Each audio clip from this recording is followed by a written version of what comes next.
We'll start with Kirsten, front left. Dave, when you look at looking ahead to Walker's start tomorrow, when you look at a start from the NLDS, what did you see from him in that one? And what are you seeing in which he could probably maybe carry some things over or make some adjustments with facing the Mets tomorrow? I think in totality, with Walker, I would want the same effort, execution, focus, and certainly a different result. And I say that a lot of it was Walker's, not doing. So, yeah, I think a lot of the same. And obviously in this situation, series at 1-1. Here on the road again, which we feel really confident in Walker. I expect he's going to come out with the same kind of conviction and focus. Let's go to Dave, third, fourth row on the left. Dave, you showed in the last round you guys can make adjustments and be nimble during a series. There's been a lot of talk about Ohtani not getting any hits without runners on base. Will Smith only has 2 hits this postseason. Is there any thoughts about shuffling the lineup for the rest of the series? No, there isn't. I just think that, early on, it's just funny how things change where there was a lot of concern about Shohei not being able to get hits with runners in scoring position. And now we're all trying to find ways that have to get guys on base so he can hit, right? So I kind of find that comical a little bit. So I think that I don't think anyone can predict who's going to get on base in Game 3 or Game 4. So I feel that, kind of there's some tweaks that I do make as far as, Teo, Freddie, the 5-6, maybe the 7-8-9. But to think that, I'm going to move Shohei to the 4 or the 3, that's just not going to happen. Yeah, that's something that he's missing some good pitches. You can look back at the last couple weeks where he had the big Musgrove homer. He had the big homer in San Diego. But outside of that, there's a lot of balls that he's missing. I think we all see that. Will's working hard. So I don't know, if it's the mechanical thing. I know it's not a moment type thing. I do feel that these guys in particular, maybe the Padres as well, they're trying to crowd him a little bit. I can see that. So I just trust Will in big spots. And so he's always performed in the postseason, and hopefully we have a long way to go. And I just trust his at bat. And, Sevy's pretty good against right. I just still feel that, if he can kind of leave that ball alone, that ball in, and then he's going to get some sliders and just I just feel he's due for another big hit or two. We'll stay back in that area. Carey on the left, and then we'll go to Jack. Dave, when you've looked at Shohei's difficulties that he's had in the postseason, they've been against Manaea and Yu Darvish, who are both difficult pitchers. Deliveries are unusual. And Tanner Scott, right. Right. Do you see that as kind of like the other at-bats have been fine? I do. And I think that, I certainly, I think I appreciate the guys that he's faced and understanding that that's probably some of the reason why whatever his production or average or whatever anyone wants to look at, he's faced some tough pitchers and they're pitching him very tough. So for me, I'm looking at tomorrow. I feel really good about tomorrow. Probably not going to see Manaea till Game 6 if there is a Game 6. And so, I feel good with it, but I do feel that he's got to continue to, manage his hitting zone regardless of who's pitching. And I do think that he can hit anyone, as we all know. But he's still got to be kind of stubborn in his zone. And I do feel that, tomorrow he's got to get back to the big part of the field. And if he can do that, it should bode very well for all of us. Stay back there with Jack. One more on Shohei. Have you been surprised that he's kind of expanded the zone again in the postseason? And do you think that's been more a byproduct of his approach and trying to do too much or trying to make something happen, or just more, pitchers pitching him extra carefully right now, and that's just kind of being what he's getting at the plate? I was surprised with the Darvish. I was surprised that he expanded versus Darvish. Scott is just, it's nitrous coming at you with the slider. That's just a tough bat for any left-hander.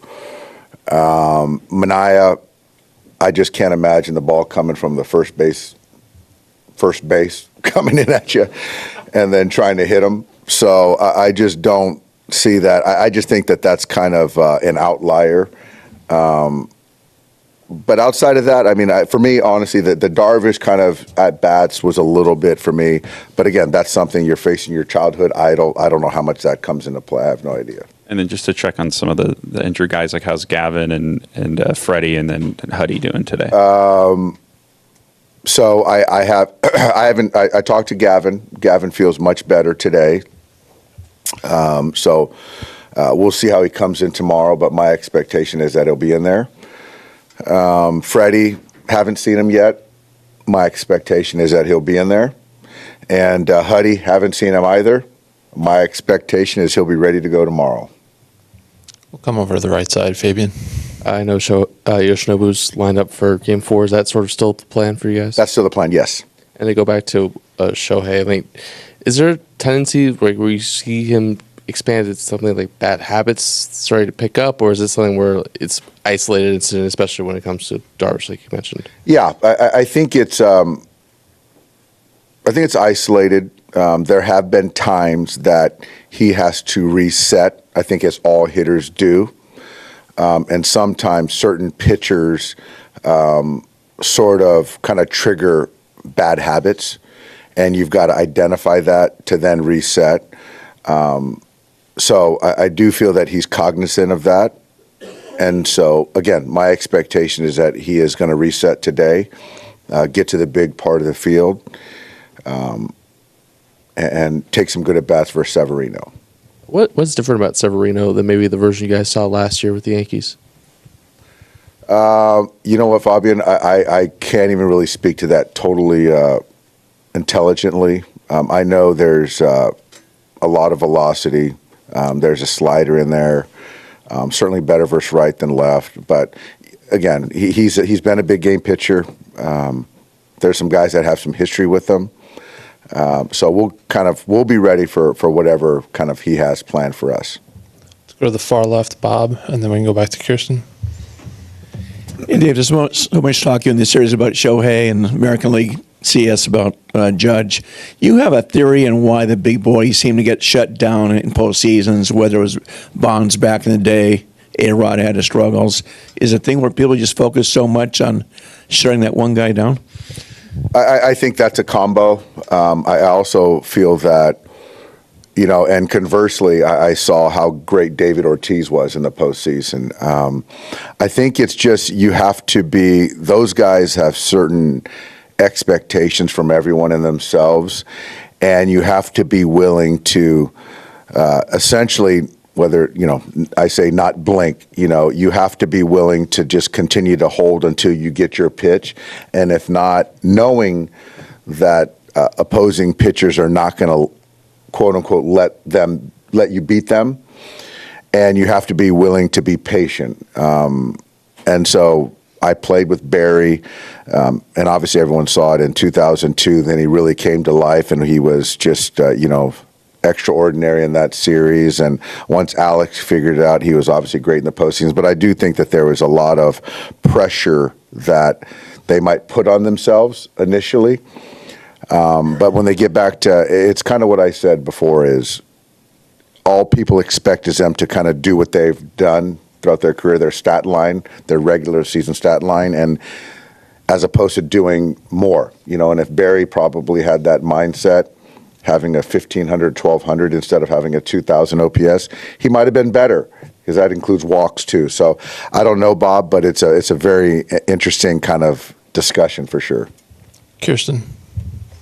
Quickly going back to Freddie, when you look at just these 3 games back to back to back, obviously we saw him play night to day back in Los Angeles, but do you feel like with him it's just a day-to-day conversation of kind of seeing how he's feeling? And do you think that weather could play into something, just considering it is cold and wanting to keep his ankle and his body warm out there?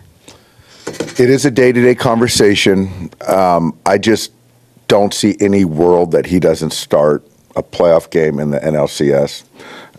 But again, if he can't do it, that's very telling.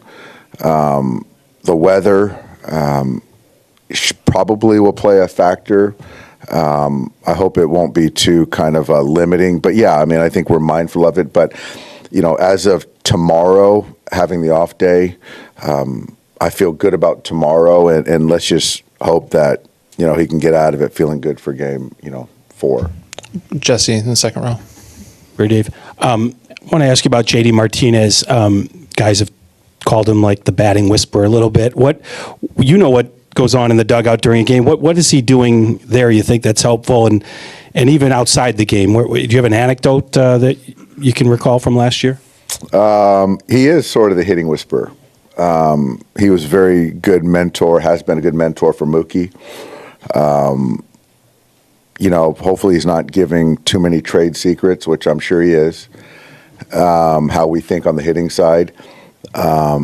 He's a hitting savant. I mean, he loves the game. He's obsessed with hitting. Not the greatest of base runners, but he likes to hit. And he just commands respect. He's won. He's very likable. He cares. And so obviously that was a big addition for the Mets, and he's helped, I'm sure, in a lot of ways that people just don't even realize. Do two last quick ones, Shy, straight back, and then we'll finish with Jack. Dave, this isn't specific to Ohtani, but with that type of elite, high-impact type of player, how do you look at or how weigh the benefits of batting that type of player, lead off, extra at-bats, instant impact, versus maybe trying to put him in a 3-4 where you can maybe leverage some of the damage in a bigger way? Yeah, it's it's one of those things that there's a whether it's a philosophy or I guess philosophy, right? It's how you construct a lineup given who you have in your lineup. Because conversely, you hit him third or fourth, and in that ninth inning, he doesn't get that last at bat, and then the whole world saying, God, why didn't he hit earlier? Where we all know the world would have changed, right?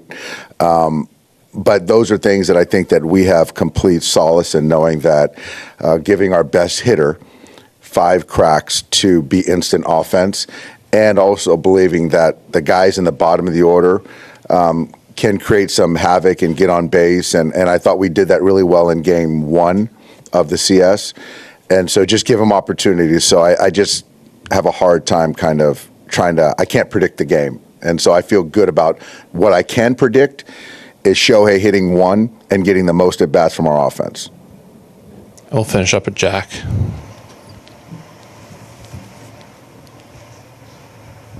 Is the plan to have Jack in Game 5, or will that depend on the next couple nights? That'll depend on the next couple nights. That's right. Yep. All right, Dave, thanks. We'll see you tomorrow.